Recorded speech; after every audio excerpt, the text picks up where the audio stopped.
18 കൂട്ടം കാട്ടുമരുന്നുകൾ ഇലയും വേരും സമൂലം അരച്ചുണ്ടാക്കിയ ഒരു ദിവ്യ ഔഷധമാണ് എൻ്റെ കൈകളിലിരിക്കുന്നത്.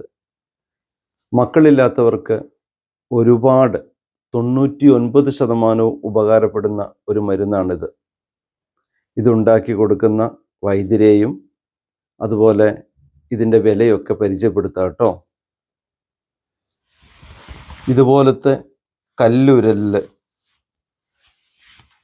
ഒലക്ക ഉപയോഗിച്ച് ഇടിച്ച് നിഴലത്ത് ഉണക്കിയെടുക്കുന്ന ഗുളികകളാണിതെല്ലാം. ഇതിനൊരു രഹസ്യ സ്വഭാവം ഉള്ളതുകൊണ്ട് ആ 18 ഇലകളും അതുപോലെ ഇടിക്കുന്നത് ഞങ്ങൾ കാണിച്ചു തരുന്നില്ല. വയനാട് ജില്ലയിലെ പുൽപ്പള്ളിക്കടുത്ത് വേലിയമ്പത്തുള്ള രാമചന്ദ്രൻ വൈദ്യരാണ് ഇത് ഉണ്ടാക്കുന്നത്. ഇത് കുമ്പിൾ മരത്തിൻ്റെ ഒലക്കയാണ്. ഇത് മരുന്നിടിക്കുന്ന സമയത്ത് കുമ്പിൾ മരത്തിൻ്റെ ഇതിൻ്റെ ഒരു അംശവും കൂടി ഇതിൽ ചേരുന്നുണ്ട്. ഇതിൻ്റെ ഒരലും കുമ്പിൾ മരത്തിൻ്റെ ആയിരുന്നു ഉപയോഗിച്ചുകൊണ്ടിരുന്നത്. പക്ഷെ ഇപ്പോൾ ആ മരം കിട്ടാൻ ഇല്ല, അതുകൊണ്ടാണ് കല്ല് ഉരൽ ഉപയോഗിക്കുന്നത്. അപ്പം അതിൻ്റെയൊക്കെയാണ് 100% റിസൾട്ടിൽ 1% കുറവ് പറയുന്നത്. മരങ്ങളൊക്കെ മുറിച്ച് കളയാതിരിക്കുക. നമസ്കാരം, എൻ്റെ കൂടെയുള്ളത് രാമേന്ദ്രേട്ടനാണ്. വയനാട് ജില്ലയിലെ പുൽപ്പള്ളിക്കടുത്ത് വേലിയമ്പത്താണ് താമസം.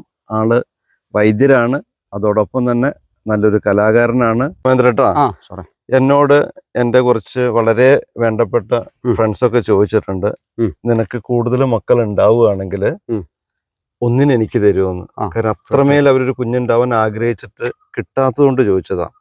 നമുക്കിപ്പോൾ ഞാൻ പറയട്ടെ, 10, 20, 30 എത്ര മക്കളുണ്ടായാലും നമുക്ക് അധികം ആവുന്നില്ല.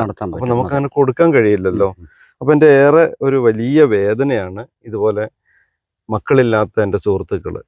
അപ്പൊ ഞാൻ അങ്ങ് 18 കൂട്ടം മരുന്നുകൾ കൊണ്ട് നിഴലത്ത് ഉണക്കി കൊടുക്കുന്ന, അപ്പോൾ അതൊരു പുണ്യകർമ്മമാണ്. പിന്നെ അങ്ങ് പറഞ്ഞ പ്രകാരം എൻ്റെ അറിവിലും ഈ മരുന്ന് കഴിച്ചിട്ട് ലോകത്തിൻ്റെ എമ്പാടുള്ളവർക്ക് മക്കളുണ്ടായിട്ടുണ്ട്. അപ്പോൾ ഈ മരുന്ന് കഴിക്കുമ്പോൾ അത് എങ്ങനെയാണ്, ആ മരുന്നിനെ കുറിച്ചും അതിലെ മാസമുറ പോലുള്ള കാര്യങ്ങൾ, കൗണ്ടിൻ്റെ കാര്യങ്ങൾ, PCOD കാര്യങ്ങൾ, ഇതിനെക്കുറിച്ചൊക്കെ അങ്ങയുടെ അഭിപ്രായം ഒന്ന് പറയാമോ? സാർ, അതിൽ നമുക്ക് ഈ മരുന്ന് കൊടുക്കുമ്പോൾ ഒന്നാമത് സ്ത്രീക്ക് മാസമുറ ഉണ്ടായിരിക്കണം. മാസമുറ മാത്രം ഉണ്ടായാൽ മതി. അത് അവർക്ക് കൃത്യമായിട്ടുള്ള വയറുവേദന, വേറെ എന്ത് പ്രശ്നം ഉണ്ടെങ്കിലും കുഴപ്പമില്ല. ക്രമം തെറ്റി വരുന്ന 30 ദിവസത്തിനുള്ളിൽ ആ മാസമുറ അത് ലേശം മാറിപ്പോയാലും കുഴപ്പമൊന്നുമില്ല. ഈ മരുന്ന് കഴിക്കുന്നതോടെ അത് മാറും. കറക്റ്റ് ഡേറ്റ് ആവണമെന്നില്ല. ഇല്ല, അങ്ങനത്തെ ചെറിയൊരു വ്യത്യാസം, ചെറുതല്ല. ഒരു 15 ദിവസമൊക്കെ മാറുന്നതും വലിയ വിഷയമില്ല. അപ്പം ഈ മരുന്ന് കഴിക്കുമ്പം അത് ആ ഒരു ഇതിലേക്ക്, പിന്നെ അവരുടെ ഒരു കൗണ്ട് കുറവുള്ളവർക്ക് കൗണ്ട് കൂടുന്നുണ്ട്. പിന്നെ മോട്ടിലിറ്റി, ചലനശേഷി കുറവുള്ളവർക്ക് ചലനശേഷി കൂടുന്നുണ്ട്.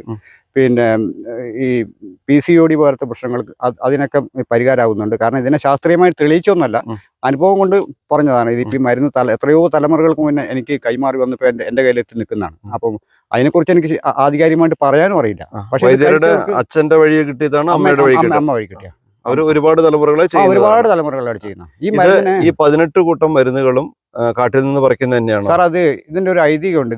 ഈ മരുന്നിന്റെ ഐതിഹ്യത്തിനെ കുറിച്ചും കൂടി സാറൊന്ന് അറിഞ്ഞിരിക്കുന്നത് നന്നായിരിക്കും. എന്താ വെച്ചാൽ കുറുവാദ്വീപ് എന്ന് പറഞ്ഞൊരു സ്ഥലമുണ്ട് നമ്മളെ പാക്കത്ത്. അതെന്റെ അമ്മേന്റെ നാടാണ്. അവിടെ 18 ചുഴി എന്ന് പറഞ്ഞ 18 നദികൾ ചേരുന്നതാണ് ഒരു ദ്വീപായിട്ട് മാറുന്നത്. അവിടെ വെച്ചിട്ട് അതേ സ്ഥലത്താണ് എൻ്റെ അമ്മേൻ്റെ വീടുണ്ട്. അമ്മേൻ്റെ ഏതോ ജന്മത്തിലുള്ള ആൾക്കാരുണ്ടായിരുന്ന സ്ഥലം. അന്ന് കാലുവളത്തിലായിരുന്നു ഇവർക്ക് പണി. അപ്പോൾ ഒരു വിഷകാരിയായ സ്ത്രീ വീട്ടിലേക്ക് വരുന്നു. അപ്പോൾ ദേശം മോരും വെള്ളം ചോദിച്ചു കുടിക്കാൻ. അപ്പം ഇവര് വീട്ടിലേക്ക് വിളിച്ചിരുത്തി ഈ മോരും വെള്ളം കൊടുത്ത സമയത്ത് അവർ സന്തോഷത്തോടെ കുടിച്ചിട്ട് ഈ മരുന്നിന്റെ കൂട്ട് പറഞ്ഞു കൊടുത്ത് പോയി എന്നാ പറയുന്നത്. അത് എത്രയോ കാലങ്ങളായെന്ന് എനിക്കറിയില്ല, പറഞ്ഞു കേട്ട അറിവാണ്. അപ്പോൾ അവർ പോണ സമയത്ത് പിന്നെ വിശാലമായ ഒരു പാടമൊക്കെ ആയിരുന്നു അന്നത്തെ. ആ ഒരു പാടമൊക്കെ കഴിഞ്ഞ് പോണ സമയത്ത് ആ ഒരു കുന്നു മറിഞ്ഞ സമയത്ത് ഭയങ്കര പട്ടിൽ പിന്നെ ശോഭയോടുകൂടി നടന്നു മറിയുന്നതായിട്ടാണ് കണ്ടത്. അങ്ങനെയാണ് എനിക്കും കേട്ടറിവ്. അപ്പോൾ അതാ സാർ, ആ ഒരു മരുന്ന് ഇന്നും അതേ ചിട്ടയിൽ അവർ പറഞ്ഞ ഒരു അണുവിട വ്യത്യാസമില്ലാതെ ചെയ്യുന്നുണ്ട്. പക്ഷെ ഉരലിന്റെ ഒരു ചെറിയ പ്രശ്നം മാത്രമേ ഉള്ളൂ. ഉരല് കുമ്പിളിന്റെ ഉരലാണ് വേണ്ടി, കുമ്പിളിന്റെ ഉരലും വേണം, കുമ്പിളിന്റെ ഒലക്കയും വേണം. പക്ഷെ കുമ്പിൾ ഇപ്പൊ കിട്ടാനില്ല, അത്രയും വലിയ മരം കിട്ടാനില്ല. അതുകൊണ്ട് പകരം കല്ലാക്കിയത്. കല്ലില് അതിന്റെ ഒരു ചെറിയൊരു പരിധി. ഇടിക്കുന്ന സമയത്ത് കുമ്പിളിന്റെ നീര് അത് അടിയിൽ നിന്നും മുകളിൽ നിന്നും അതിൽ ചേരും. ആ ഈ മരുന്നിന്റെ കൂടെ ചേരുന്ന സമയത്ത് അതിന്റെ നീര് ചേരും. എത്ര ഉണങ്ങിയാലും അതിനൊരു അംശം അതിനകത്ത് ചേരും. അതിന്റെ ഒരു ഇടിക്കുന്ന സമയത്ത് സാർ ഇത് പിന്നെ സെറ്റാവുമല്ല കല്ലില് സെറ്റാകുന്ന സമയത്ത് ഇത് ഒരയുന്ന സമയത്ത് അതിന്റെ ഒരു ചെറിയൊരു അംശം അതിനകത്ത് പോകും. ചിലപ്പോ അപ്പം അത് മതി അതിനകത്ത്. മതി. അപ്പോൾ ഈ മരുന്ന് കൂടുന്ന സമയത്ത് അതിന് ഡബിൾ പവറാണ് വരിക. അപ്പം അങ്ങനെയാണ് ഈ ഒരു മരുന്നിന്റെ പ്രത്യേകത. ഈ 18 കൂട്ടം മരുന്നും കാട്ടിൽ നിന്ന് തന്നെയാണോ പറിക്കുന്നത്? 18 കൂട്ടം കാട്ടിൽ തന്നെ ശേഖരിക്കുന്നത്, ഒക്കെ കാട്ടിൽ നിന്നാണ്. ഇത് രാമേന്ദ്രേട്ടൻ പോയിട്ട് കൊണ്ടുവരികയാണോ ചെയ്യുന്നത്? അല്ല, ഇല്ല, ഞാനൊരു കാട്ടുനായ്ക്ക് 5-6 കൂട്ടം മരുന്ന് ഞാൻ സ്വന്തം ശേഖരിക്കും. ബാക്കിയുള്ളത് അവരെ കൊണ്ട് ശേഖരിപ്പിക്കും. ഇവർക്ക് ഇത് നിശ്ചിത 700 രൂപ വെച്ചിട്ടാണ് കൂലി ഇപ്പൊ ചോദിക്കുന്നവര്. അത് ഒന്നാമത് ഈ കടുവ ശല്യവും എല്ലാ പ്രശ്നങ്ങളും ഉള്ളതുകൊണ്ടാണ് അവരാ ചോദിക്കുമ്പോൾ കൊടുക്കാതിരിക്കാനും പറ്റില്ല. അപ്പം ഞങ്ങൾക്ക് ഈ ഒരു 10 വർഷം മുന്നേ ഈ കാട്ടിൽ ഇത്രയും പ്രശ്നമില്ലായിരുന്നു. ഇപ്പം ഈ വന്യമൃഗശല്യം കൂടുതലായതുകൊണ്ട്. അപ്പൊ 6 മാസത്തേക്ക് ഭാര്യയും ഭർത്താവും കഴിക്കണം എന്ന് പറഞ്ഞല്ലോ. അപ്പൊ ഇത് രാവിലെയാണോ രാത്രിയാണോ? രാവിലെ ഏറ്റപാടെ പല്ല് തേക്കാതെ വെറും വയറ്റാണ് കഴിക്കേണ്ടത്. ആദ്യം പല്ല് തേക്കാതെ എന്ന് പറയുമ്പോൾ വായിലുള്ള രാവിലത്തെ ഈ പല്ല് തേക്കാത്ത മുന്നേ ബാക്ടീരിയ ഈ മരുന്നിന് ആവശ്യമാണ്. അപ്പം അത് കഴിച്ചിറക്കുമ്പം ഈ ബാക്ടീരിയയും കൂടി അതിന്റെ അകത്ത് പോയിട്ട് പ്രവർത്തിച്ചിട്ട് പിന്നെയാണ് ഇതാണ്. പിന്നെ അത് കഴിഞ്ഞ ശേഷം പല്ല് തേച്ചിട്ട് നെയ്യെടുക്കാത്ത 1 ഗ്ലാസ് പാല് കഴിക്കണം. പാല് എന്ന് പറയുമ്പോൾ നമ്മുടെ നെയ്യെടുക്കാത്ത പാല് പറ്റൂല. പിന്നെ ഒരു കമ്പനിയുടെയും പാക്കറ്റ് പാല് പറ്റൂല. വീട്ടുമുറ്റത്ത് വരുന്ന സൊസൈറ്റി പാല് മേടിക്കുക, അല്ലെങ്കിൽ വീടുകളിൽ കറക്കുന്നിടത്ത് കളക്ട് ചെയ്യാം. അതായിരിക്കും ഏറ്റവും നല്ലത്. എന്നിട്ട് അത് കാച്ചി പഞ്ചസാര അതൊന്നും ചേർക്കുന്നതുകൊണ്ട് കുഴപ്പമൊന്നുമില്ല. പിന്നെ പഥ്യമാണ് ഇതിന്റെ മെയിൻ ആയിട്ട് വരുന്നത്. പുളിയുള്ള സാധനങ്ങൾ, പുളിയുള്ള ആഹാരങ്ങൾ എന്ന് പറഞ്ഞാൽ വാളംപുളി ചേർത്തുണ്ടാക്കുന്ന ഭക്ഷണം, കുടംപുളി ചേർത്തുണ്ടാക്കുന്ന ഭക്ഷണം, നാരങ്ങ, മാങ്ങ, തൈര്, മോര്, അച്ചാറ്, നെല്ലിക്ക എന്ന് പറഞ്ഞ പോലത്തെ ഒരു പുളിയും പറ്റൂല. ഇതിൽ ആകെ കൂട്ടാൻ പറ്റുന്ന ഒരു പുളിയുള്ളത് തക്കാളി മാത്രമാണ്. തക്കാളി പുളി കൂട്ടാം, അത് പറഞ്ഞിട്ടുണ്ട്. പിന്നെ ഇറച്ചിയോ മീനോ മുട്ട കഴിക്കുന്നതുകൊണ്ട് വിരോധമില്ല. മീൻകറി വെക്കുമ്പോൾ ഒന്നില്ലെങ്കിൽ തക്കാളി ഇട്ട് വെക്കുക, അല്ലെങ്കിൽ മീൻ വറുത്ത് കഴിക്കുക, അത്രയേ ഉള്ളൂ. പിന്നെ ഇലക്കറികൾ കൂടുതലായിട്ട് ഉപയോഗിക്കുക. ഇലക്കറികൾ എന്ന് പറയുമ്പോൾ ഈ മുരിങ്ങേൻ്റെ കായൊക്കെ ഇതിൽ കൂടുതൽ ഈ മരുന്നിലൂടെ പെട്ടെന്ന് എഫക്റ്റ് ചെയ്യാവുന്ന സാധനങ്ങളാണ്.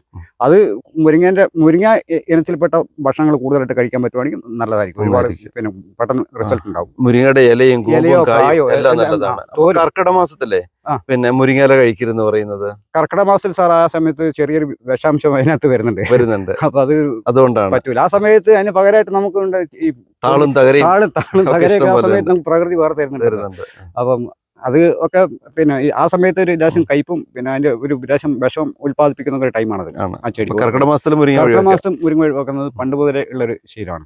ആ സമയത്ത് താളോ തകരയോ തകരാന്ന് പറയുമ്പോൾ ഇഷ്ടംപോലെ ഇതില് ഒരു കാട് തന്നെ സൃഷ്ടിച്ചു ആ സമയത്ത്. എത്ര പറിച്ചാലും തീരൂല. പിന്നെ ഞങ്ങൾ പറയും കാക്കച്ചപ്പ് എന്നൊക്കെ പറയും വയലിലൂടെ. ഇഷ്ടംപോലെ ശേഖരിച്ചൊക്കെ തിന്നുകയാണെങ്കിൽ നല്ല കാര്യങ്ങൾ. താളൊക്കെ തിന്നുകയാണെങ്കിൽ ഇരുമ്പ് നമ്മുടെ ശരീരത്തിൽ ഒരുപാട് ഉത്പാദിപ്പിക്കുന്ന സാധനമാണ്. പിറ്റേ ദിവസം അത് കഴിച്ചാലേ ഒരു ഇറച്ചിയോ മീനോ തിന്നു കഴിഞ്ഞാൽ അതിന്റെ ഒരു എഫക്റ്റ് നമുക്ക് കിട്ടൂല. പക്ഷെ ആ ഒരു പ്രകൃതിയിൽ നിന്ന് തരുന്ന നമ്മുടെ ശരീരത്തിൽ ചെല്ലുമ്പം അത് ഭയങ്കര ഒരു എഫക്റ്റീവാണ്. കാര്യം ഇത് കർക്കിടക മാസത്തിൽ ഏറ്റവും കൂടുതൽ കഴിക്കണം എന്ന് പറഞ്ഞത് കൊണ്ടാണ്. ഈ ഒരു മരുന്ന് വേണമെന്ന് പറയുമ്പോഴേ നമ്മൾ അത്രമാത്രം സ്റ്റോക്ക് ആയിട്ട് ഉണ്ടാക്കുന്നില്ല. വിളിക്കുന്നതനുസരിച്ച് 6 മാസത്തേക്കുള്ള. അപ്പൊ രാവിലെ എത്ര എണ്ണം കഴിക്കേണ്ടത്? രാവിലെ ഭാര്യ ഒന്ന്, ഭർത്താവ് ഒന്ന്. രാത്രി അതേപോലെ ഭക്ഷണം കഴിഞ്ഞിട്ട് ഒരു ദിവസം 2 പേർക്കും കൂടി 4 ഗുളിക. അപ്പൊ 6 മാസത്തേക്കുള്ള ഗുളിക അങ്ങനെ അയച്ചു കൊടുക്കുക. അത് ഫ്രിഡ്ജിൽ വെക്കും, അങ്ങനെ എന്തെങ്കിലും ചെയ്യണോ? ഇല്ല, തണുപ്പുള്ള സ്ഥലത്ത് വെക്കാനേ പാടില്ല. തണുപ്പുള്ള അടുത്ത് വെച്ച് കഴിഞ്ഞാൽ ഇത് പൂപ്പിൽ കയറും. നമ്മൾ കുരുമുളകിലൊക്കെ കയറുന്ന പൂപ്പിൽ വരെ കയറി കഴിഞ്ഞാൽ പിന്നെ അത് കഴിക്കാം. അത് വേറെ ശരീരത്തിൽ വേറെ തരത്തിൽ വരും. അപ്പൊ ഫ്രിഡ്ജിൽ വെക്കാൻ പറ്റില്ല. ചൂടുള്ള സ്ഥലത്ത് വെക്കുക, ഒരു ഡപ്പയിൽ അടച്ച് സൂക്ഷിക്കുക. തണുപ്പുള്ള സ്ഥലത്ത് വെക്കാനേ പാടില്ല. ചിലവരെ ഒരുപാട് ആൾക്കാർ എന്നോട് ചോദിച്ചത്. പക്ഷെ തണുപ്പുള്ള അടുത്ത് വെക്കരുത്. വേറെ ഈ പച്ചമരുന്നുകളൊക്കെ കൊടുക്കുമ്പോൾ പൊതുവെ പറയുന്ന ഒരു കാര്യമാണ് കിഡ്നി പോകും. അങ്ങനത്തെ പ്രശ്നങ്ങൾ ഇതുവരെ വന്നിട്ടില്ല. എത്രയോ ലക്ഷക്കണക്കിന് ആൾക്കാരും എന്റെ ഓർമ്മയിൽ എത്രയോ തലമുറകളായിട്ട് കഴിക്കുമ്പോൾ എന്റെ ചെറുപ്പം മുതലേ ഇത് കൊടുത്തോണ്ടിരിക്കുന്നത്. പക്ഷെ ഇന്നേ വരെ ഒരാൾക്കും ഒരു ദോഷം ഉണ്ടായതായിട്ട് എനിക്കറിയില്ല. രാമേന്ദ്രേട്ടനെ ഈ ചുറ്റുവട്ടത്ത് തന്നെ ഓരോരുത്തർ ഗൾഫിലേക്ക് അവരുടെ മക്കൾക്ക് കൊടുത്തുവിടുന്ന, അങ്ങനെ അമേരിക്ക അടക്കം മക്കളുണ്ടായ, അമേരിക്കയിലടക്കം ജീവിക്കുന്ന കുറെ പേരുണ്ട്. അവർക്കൊക്കെ മക്കളുണ്ടായിട്ടുണ്ട്. എല്ലാ അലോപ്പതി ചികിത്സയും ആയുർവേദ ഹോമിയും ഒക്കെ കഴിഞ്ഞ് മടുത്തതിന് ശേഷമാണ് ഈ ഒറ്റമൂലി അവർ ചെയ്ത് നോക്കിയത്. പക്ഷെ ഇവരോടൊക്കെ ഞാൻ ചോദിച്ചു, വീഡിയോന്റെ മുന്നിൽ വന്നിട്ടൊന്ന് പറയാവോ എന്ന്. അപ്പോൾ ഞാനിങ്ങനെ ഒരു ട്രീറ്റ്മെന്റ് എടുത്തിട്ട് എനിക്ക് മക്കളുണ്ടായി എന്ന് പറയാനുള്ളൊരു മടി അവർക്കുണ്ട്. അതുകൊണ്ടാണ് അവരൊന്നും പറയാത്തത്. പക്ഷെ ഈ മരുന്ന് 99% അത്രയൊക്കെ ഉണ്ടാവും, ഉറപ്പായിട്ടുണ്ടാവും. 100% പറയാത്തതിന്റെ ഒറ്റ കാര്യം ഇതാണ്, ഈ PCOD പ്രശ്നം. PCOD മാറിക്കോളും. കാരണം അതിനകത്ത് പിന്നെ പക്ഷേ ഇതിലുണ്ട്, ഒറ്റമൂലിയിലുണ്ട്. ഇതിൽ ആ ഒരു മരുന്നിന്റെ കൂട്ടുണ്ട്. പിന്നെ PCODക്ക് നമ്മളത് എങ്ങനെ അവരുടെ ശരീരത്തിൽ പ്രവർത്തിക്കുന്ന അറിയില്ല. ഈ മരുന്ന് കഴിച്ചിട്ട് ഒരാഴ്ച കഴിയുമ്പോഴത്തേനും അവർക്കൊരു ശക്തമായിട്ടൊരു വയറുവേദനയൊക്കെ ഉണ്ടാവും. ആ വയറുവേദനയോടുകൂടി ആ PCOD കൊണ്ട് മാറണം. ഒരുപാട് അനുഭവങ്ങളുണ്ട്. പിന്നെ എനിക്ക് എൻ്റെ അച്ഛമ്മ മരിച്ചപ്പോൾ പഠിപ്പിച്ചതാണ് ഓതാൻ അറിയാം. കണ്ണിന്, പിന്നെ പാമ്പ് മുള്ളിന്, പൊള്ളലിന് വരെ ഓതി ഇറക്കും. ഇപ്പത്തെ ചില പ്രശ്നങ്ങൾ കാരണം പൊള്ളലും നമ്മൾ ഓതാത്തത്. അപ്പോൾ പിന്നെ ചിലരൊക്കെ ചില കാര്യങ്ങൾ സംസാരിക്കാൻ പറഞ്ഞു അടുത്ത തലമുറ ഇത് ഏറ്റെടുക്കുന്നില്ല എന്ന്. അങ്ങനെ ആരെങ്കിലും ഇത് ഏറ്റെടുക്കാതെ വന്നാൽ ഞാൻ മദ്യപിക്കില്ല, പുകവലിക്കില്ല, പൂർണ്ണ ഉത്തരവാദിത്തോടെ ഞാൻ ഇത് ഏറ്റെടുത്ത് ചെയ്തോളാം. എന്നെങ്കിലും ഒരിക്കലും ഇതൊന്ന് അതെ പറഞ്ഞു കൊടുക്കണമെന്ന് തോന്നിയാൽ ഒരു അങ്ങേക്ക് മൺമറഞ്ഞു പോകുന്ന ഒരു അവസ്ഥയാണ് ഇപ്പൊ കാണുന്നത്. കാരണം മക്കളൊക്കെ അവൻ പഠിച്ചവന്റെ പിന്നെ സർക്കാർ ജോലി അങ്ങനത്തെ ഉദ്ദേശിക്കുന്നത്. അല്ല, അങ്ങേക്ക് ഇത് മറ്റൊരാൾക്ക് ഈ പകർന്നു അത് കൊടുക്കണം കൊടുക്കാം സാർ. അങ്ങനെ ഉണ്ടെങ്കിൽ ആ സമയത്ത് ഞാൻ- എന്നെ വിശ്വാസമുണ്ട്, എന്നെ ഏൽപ്പിക്കാം. ഏൽപ്പിക്കാം. കാരണം അത് ഏറ്റവും നല്ല ചെയ്യുന്നത് രീതിയിൽ ഞാനത് ചെയ്തോളാം. മതി, മതി, മതി. അത് ചെയ്യാം. അതെ അതെ. ഇത് ബിസിനസ് അല്ല, ഉം. നമ്മളെ ഒരു അറിവാണ്. അറിവ് ഓക്കേ, ഓക്കേ. പിന്നെ വേറൊരാൾക്ക് അത് കിട്ടുന്ന എനിക്ക് പാരമ്പര്യയിലൂടെ എനിക്ക് എത്രയോ തലമുറകളായിട്ട് തന്ന ഒരു അറിവാണ് ഞാൻ ചെയ്യുന്നത്. എല്ലാവർക്കും ഈ മരുന്ന് തരില്ല കേട്ടോ. ഈ മരുന്ന് വേണ്ടവര് വിളിക്കുക, വൈദ്യരുമായിട്ട് സംസാരിക്കുക. വൈദ്യര് പേഴ്സണായിട്ട് കുറച്ച് കാര്യങ്ങൾ ചോദിക്കും. നിങ്ങളുടെ പ്രശ്നങ്ങൾ, നിങ്ങളുടെ കാര്യങ്ങൾ, നിങ്ങളുടെ ജീവിത രീതികൾ, നിങ്ങളുടെ സെക്ഷൽ കോണ്ടാക്ട്, അതിനെക്കുറിച്ചൊക്കെ വൈദ്യര് ചോദിക്കും. അത് വൈദ്യര് നിങ്ങൾ മാത്രമേ അറിയുള്ളൂ. അത് അറിഞ്ഞതിന് ശേഷം നിങ്ങൾക്കത് എഫക്റ്റ് ചെയ്യുമെന്ന് തോന്നിയാൽ മാത്രമേ വൈദ്യര് മരുന്ന് തരുള്ളൂ. കാരണം ഭാര്യയും ഭർത്താവും തമ്മിൽ ഒരു കോണ്ടാക്റ്റും ഇല്ലാതെ അങ്ങനെയുണ്ട്. പിന്നെ മാസമുറയൊക്കെ തെറ്റി നിൽക്കുന്ന ആൾക്കാരുണ്ടാവും. മരുന്ന് ഫലിക്കില്ല. ആദ്യം ബേസിക്കലി വേണ്ടത് ഭാര്യയും ഭർത്താവും തമ്മിലുള്ള ഒരു സ്നേഹബന്ധമാണ്. ആ സ്നേഹബന്ധം ഉണ്ടെങ്കിലാണ് ഈ മരുന്ന് വർക്ക് ചെയ്യുള്ളൂ. ഭാര്യ ഭർത്താവിനെ കുറ്റപ്പെടുത്തുക, കൗണ്ട് കുറവാന്ന് പറഞ്ഞ് ഭർത്താവ് മാസമുറ തെറ്റിട്ട് ഭാര്യനെ കുറ്റപ്പെടുത്തുക, അവിടെയൊന്നും ഈ മരുന്ന് ഫലിക്കില്ല. പിന്നെ സാർ അതിനായിട്ട് പ്രത്യേകിച്ചുണ്ട്, സമ്മർദ്ദം പാടില്ല. ഈ മരുന്ന് കഴിക്കുന്ന സമയത്ത് മാനസികമായിട്ട് എനിക്ക് ഈ കുട്ടികൾ ഇല്ല എന്നുള്ള ഒരു സമ്മർദ്ദം പാടില്ല. എപ്പോഴും പോസിറ്റീവായിട്ട് ചിന്തിച്ചുകൊണ്ടേയിരിക്കുക. മനസ്സിനെ പോസിറ്റീവ് വൽക്കരിച്ചാൽ തന്നെ പകുതി. ഇതോടൊപ്പം ഒരു കാര്യം കൂടെ പറഞ്ഞോട്ടെ. ഞാന് കട പറഞ്ഞിട്ടുണ്ട്, ആളെ മനസ്സിലാവും, കട പറയുന്നില്ല. എൻ്റെ ഒരു സുഹൃത്ത്, ആ സുഹൃത്തിന് കുട്ടികളില്ല, എന്നും എന്നോട് സങ്കടം പറയും. അപ്പൊ ഞാൻ പറഞ്ഞത്, കൊച്ചു കുട്ടികളുടെ ചിരിക്കുന്ന ചിത്രം ആ മുറിയിൽ മുഴുവൻ ഒട്ടിക്കുക. നിങ്ങൾ എവിടെ നോക്കിയാലും ഈ കുട്ടികളുടെ ചിത്രം കിട്ടണം. അത്ഭുതം സംഭവിച്ചു, കുട്ടിയായി. അതാ സാർ, അതിന് ഒരു പ്രത്യേകിച്ച് ഒരു കാരണമുണ്ട്. കാരണം ആ ഒരു പോസിറ്റീവ് ചിന്തകൾ, നമ്മൾ ആ ഒരു മനസ്സിനെ നിയന്ത്രിക്കുന്ന ഒരുപാട് കാര്യങ്ങളുണ്ട്. ഞാനിപ്പോ ഒരുപാട് വായിക്കുന്നതുകൊണ്ടായിരിക്കും അങ്ങനെ കൈപ്പോയത്. പക്ഷെ എന്താണെന്നറിയില്ല, ആ ഒരു ചിന്ത ശരിക്കും പോസിറ്റീവായിട്ട് എപ്പോഴും നല്ല കാര്യങ്ങൾ നല്ലതേ നടക്കും ചിന്തിച്ചു കഴിഞ്ഞാൽ നല്ലതേ നടക്കും. Be positive. Be positive. വൈദ്യര് പറഞ്ഞ മരുന്നുകളൊക്കെ അദ്ദേഹം ഒരു നിഷ്കളങ്കനായ മനുഷ്യനായതുകൊണ്ട് എന്നോടും പറഞ്ഞു. പക്ഷെ ഞാൻ വാക്ക് കൊടുത്തിട്ടുണ്ട്, ഞാൻ മറ്റൊരാൾക്ക് പറയില്ല എന്ന്. ഇനി വൈദ്യരുടെ കാലശേഷം അത് ആരും ഏറ്റെടുക്കുന്നില്ലെങ്കിൽ മാത്രം ഞാൻ അത് ഏറ്റെടുക്കും. ഇതാ ഈ കാണുന്നുണ്ടോ, ഇതിലെല്ലാം വൈദ്യര് പറഞ്ഞ 18 കൂട്ടം മരുന്നുണ്ട്. എന്ന് വെച്ചിട്ട് നാളെ വന്നിട്ട് ഇത് മൊത്തം അരച്ച് പറിച്ച് കലക്കാൻ നിൽക്കണ്ട കേട്ടോ. അനുവാദമുണ്ട്. ഇതിനോട് അനുവാദം ചോദിച്ച്, ഇപ്പൊ ഞാനിപ്പോ ഒരു തൊട്ടാവടി തൊട്ട് കാണിച്ചല്ലേ, അതിനോട് അനുവാദം ചോദിച്ച് തൊഴുതിട്ടാണ് അതിന്റെ വേരടക്കം സമൂലം പറിച്ചെടുക്കുന്നത്. എന്നാലേ ഫലം ചെയ്യുള്ളൂ. അതുങ്ങൾക്ക് നമ്മളെ അറിയാം. അതും ചെരുപ്പിടാതെയൊക്കെ നിന്നിട്ടാണ്. അത്രയും ഭൂമിയെ അവർ സ്നേഹിക്കുന്നുണ്ട്, ചെടികളെയും. ഇവിടെ കണ്ടോ, ഒത്തിരി ഉണ്ട്. ഇതൊന്ന് നോക്കൂ, ഇതെന്താ ഇതിരെ? അത് സാറ മൂലക്കുരുവിനൊക്കെ ഉപയോഗിക്കുന്ന ഒരു മരുന്നാണ്, ആനച്ചോടി എന്ന് പറയും. ഇതാണ് ആനച്ചോടി. അത് ഒരു 9 ദിവസം കഴിക്കണം പാലില്. 1 രൂപ മുടക്കില്ല. ആനച്ചോടി വൈദ്യര് പറയുന്ന അനുപാതത്തിൽ 9 ദിവസം കഴിച്ചാൽ മൂലക്കുരു പോകും, പൈൽസ് പോകും. ബ്ലീഡിങ് വരുന്നവർക്ക് പോലും മാറ്റം വരും. പിന്നെ പൈൽസ് ഉണ്ടാവാനുള്ള ഒരു കാര്യം എന്താ അറിയോ, ഈ ചിക്കൻ മട്ടൺ അടിച്ച് കയറ്റിയ ബീഫ്, അതിന്റെ ഇടയിൽ എന്താ പറയാ, ഇതിനൊന്ന് ഡൈജസ്റ്റ് ചെയ്ത് കൊണ്ടുപോവാൻ കുറച്ച് പച്ചക്കറിയും കൂടെ അങ്ങോട്ട് കയറ്റി എന്താ ഇതൊക്കെ ഇവിടെ പറഞ്ഞു പോകും. ഈ താളൊക്കെ തിന്നുക എന്നൊക്കെ